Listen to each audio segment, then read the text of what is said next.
And I always tell people is where it seems, ignore the camera. You're just looking and speaking right to me. Okay. First question is always the easiest. Could you say and spell your first and last name for me? All right. I'm Jonny Harris, JONNY HARRIS. And if you had an official title, what would it be? I guess I'm owner-operator. You just chief cook, bottle wash, wife's do boy. Whatever happens. How'd you get started farming? Well, that's a lifestyle I was raised in. Our family goes back to 1860. When they came in here, I'm fifth generation. There's usually been one sibling out of each generation that has farmed, and it hasn't been inherited. It's been bought back from siblings or aunts or uncles and stuff like that. So that's how we got started. What was your earliest memories growing up on the farm? I mean, I was raised in a log house. I remember that first 9 years of my life, and we went with Daddy, went to work. That was the exciting thing when you got to go with Daddy. What kind of crops were you growing back then?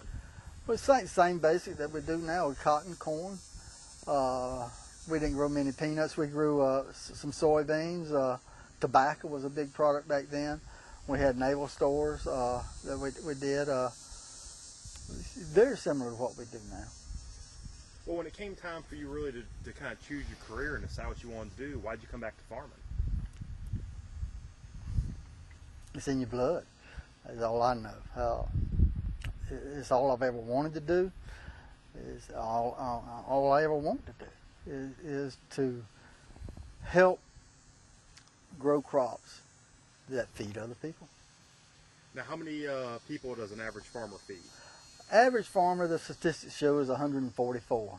Now a farmer is anybody who produces $1,000 worth of product.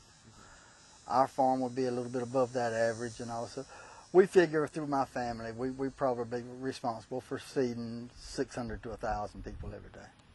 Now, what is that like, waking up knowing that there's 600 to 1,000 people that if you don't go to work might not eat?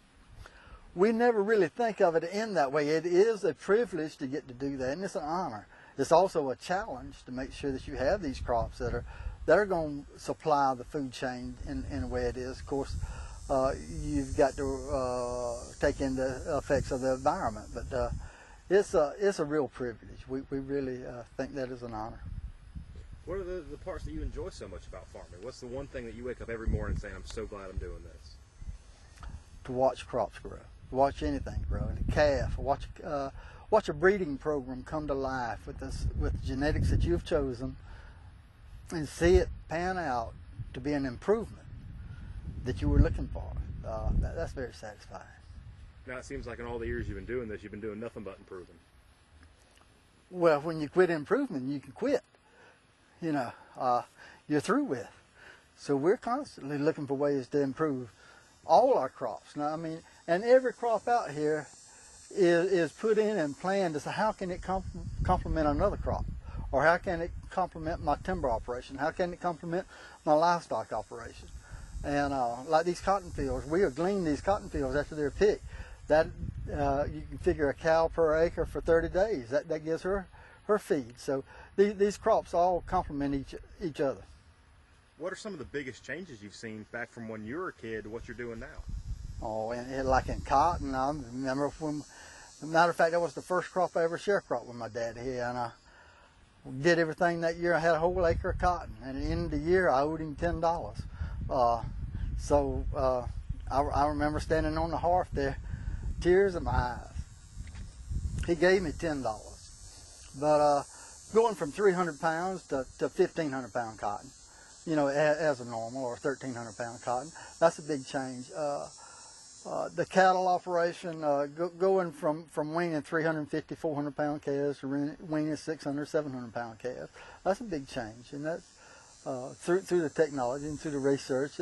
That's how we've been able to accomplish that. I mean, those are huge increases in crop yields. I mean, did it make work any easier for y'all?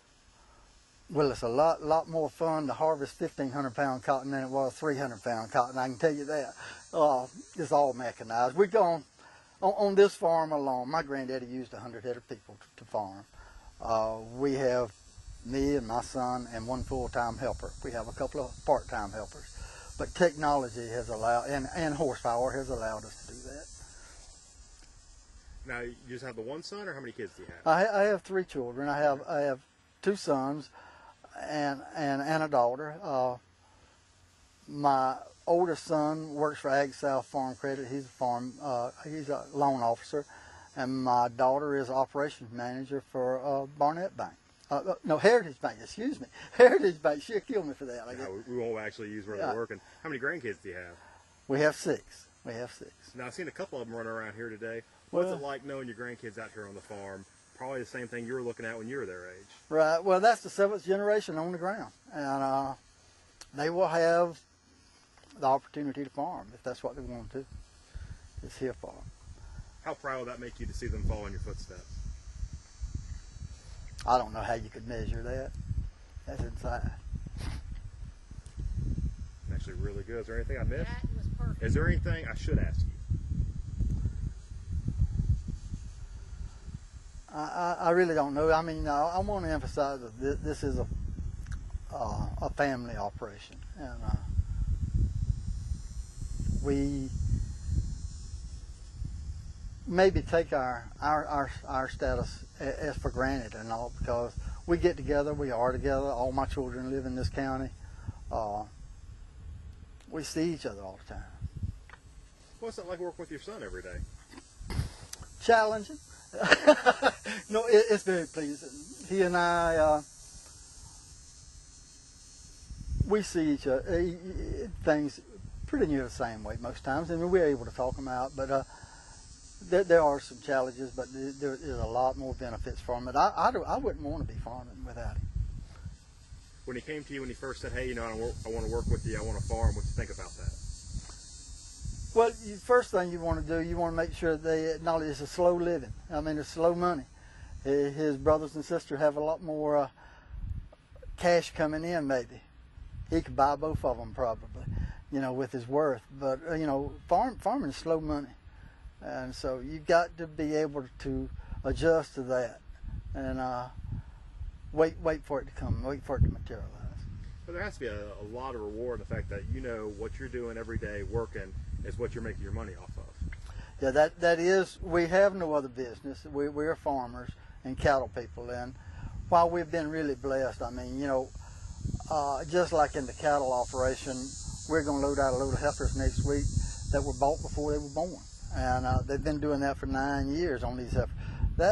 That's really rewarding when you know that you're putting out a product that that's going to be accepted that way. They're going to be accepted without seeing. That has to say a lot for your quality every year. Well, we think so, and it surely it's pretty evident that it is. And it's just like the hay. We're going to load out a load of hay tomorrow going to Dallas. That's done strictly over the phone and off of your reputation. And they got this from some research and all they've seen us do through the university, some of our testing. I think it's pretty much perfect.